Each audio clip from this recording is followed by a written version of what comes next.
ৰাতিৰ বুকুত দেখা পালো তোমাৰ ছবি ভাল খবৰ অহা আৰম্ভ হৈছে জুবিনদাৰ বাবে ভাল খবৰ আহিবই লাগিব ভাল খবৰবোৰ নহালৈকে আপুনি মই এৰিম জানো জুবিন গাৰ্গৰ গীতৰ ৰয়েলটি লাভ কৰিব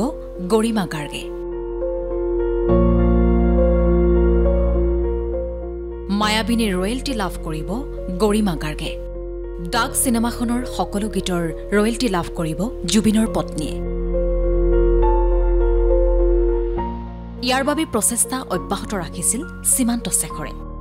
সীমান্ত শেখৰৰ প্ৰচেষ্টাত ডাক সিনেমাখনৰ প্ৰযোজক নীলোৎপল চৌধুৰীৰ পৰা সিনেমাখনৰ সকলো গানৰ ৰয়েলটিৰ এটা অংশ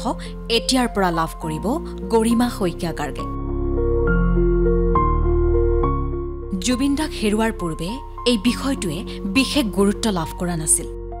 আমি কেৱল তেওঁৰ যাদুকৰী সৃষ্টিবোৰতেই সমাহিত হৈ আছিলোঁ কিন্তু অনাহুত আৰু অভিশপ্ত 19 ছেপ্টেম্বৰৰ পিছত চৰ্চিত হৈ আহিছিল এই বিষয়টো আৰু আজি অসমবাসীয়ে লাভ কৰে এই ভাল খবৰটো জুবিন গাৰ্গে ন্যায় পাবই লাগিব জুবিন গাৰ্গৰ প্ৰতিটো আধৰুৱা কাম সমাপন হোৱাৰ আশাৰে